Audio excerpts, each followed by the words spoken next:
If you grew up in India, you've probably noticed something strange about the older generation. They have an unusual confidence in the advice they give. Not gentle suggestions, but instructions delivered with finality. And this advice begins early.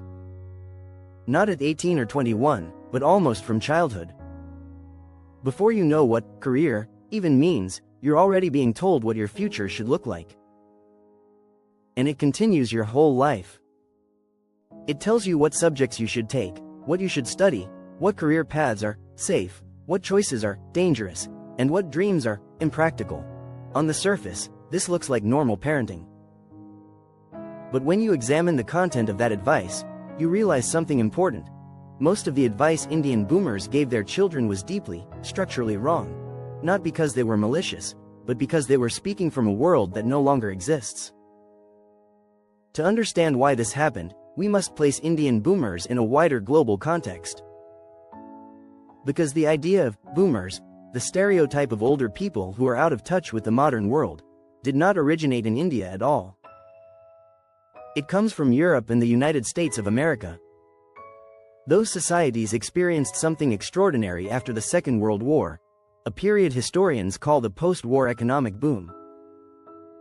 Between the 1940s and 1970s, countries like the USA, UK, France, Germany, the Netherlands, and the Nordic nations experienced extremely cheap higher education, massive job expansion, salaries that kept rising, job security across industries, affordable housing, strong welfare systems, predictable careers, generous pensions for people born in that era.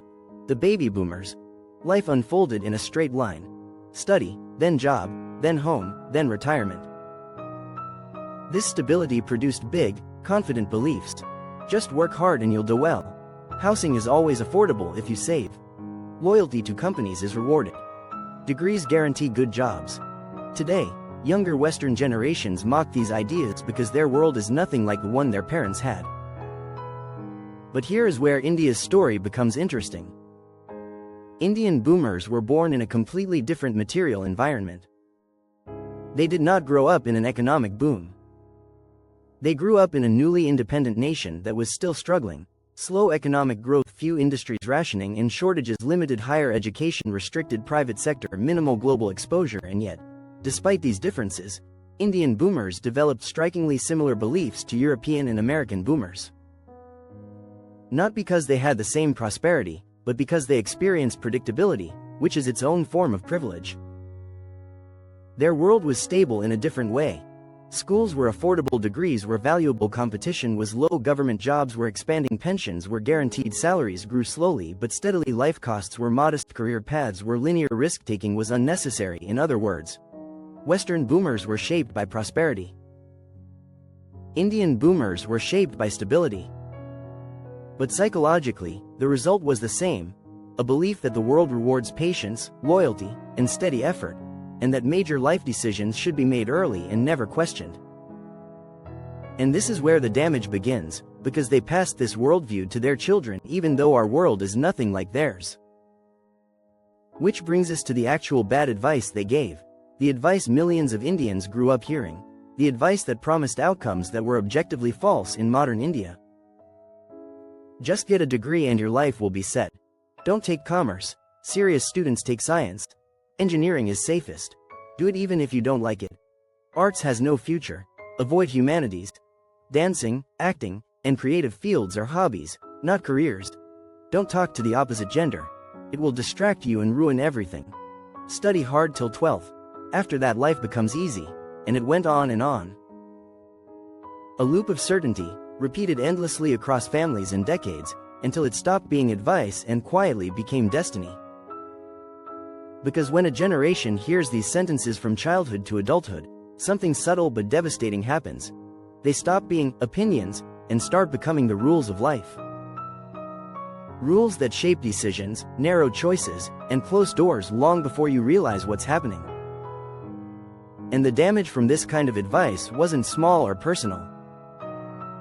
It was structural, generational, and spread across the lives of millions. An entire population was pushed into degrees they didn't enjoy, streams they weren't suited for, careers they never chose, and social restrictions they never agreed to. Curiosity died early. Exploration stopped before it began. Creativity was treated as a liability. Interacting normally with the opposite gender became a moral crime. Half the job market was dismissed as not respectable, and millions of young Indians grew into adults who had no idea what they actually wanted, because wanting itself was never allowed. People weren't guided into careers, they were funneled into them. Talent wasn't discovered, it was suppressed. Potential wasn't nurtured, it was redirected into whatever path was considered safe in the 1970s.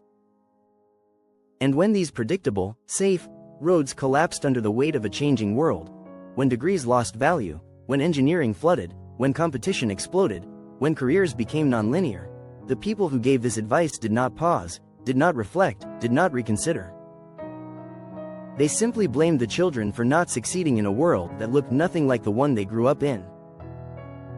There was no accountability, no acknowledgement of mismatch, no ownership of the consequences. The advice was given with total certainty, and the fallout was treated as our failure. We were expected to navigate a modern, chaotic, globalized economy using instructions designed for a slow-moving country that no longer exists. And the price for that mismatch was paid entirely by the younger generation. They were raised in a world designed to hold them gently. A world that moved slowly, rewarded patience, protected jobs, and offered a predictable ladder from youth to old age. They enjoyed stable schooling, affordable education, reasonable competition, expanding government jobs, lifetime pensions, low living costs, manageable housing prices, and a society where failure did not destroy your future. They grew up with long, unstructured childhoods that allowed boredom, curiosity, unhurried growth. They played outside for hours, bonded with extended families, absorbed emotional support by default, and transitioned into adulthood at a human pace. And when they entered the workforce, they entered an economy that wanted them. Vacancies existed. Promotions were automatic. Companies rarely fired. Government roles came with housing, allowances, and guaranteed retirement. It was not a wealthy world, but it was a stable one. Stable enough that being average still got you a decent life. This stability shaped their lives gently from beginning to end. But when it came time for them to pass these conditions forward, they didn't. In fact, much of what made their own lives comfortable was dismantled, restricted, or quietly taken away once they became the generation in power. And this contrast becomes even sharper when you look at the emotional landscape. Their childhoods were expansive. They had long afternoons, open fields, cousins as playmates, neighbors who acted like extended family, and a general cultural permission to simply exist without constant evaluation. They were not told to optimize every free hour. They were not told their entire future depended on a single exam. They were not expected to build resumes at age 14. They were not taught to fear failure as a life sentence. They were loved broadly, easily, without conditions. A bad exam result meant disappointment, not doom. A wrong career choice could be forgiven, not punished.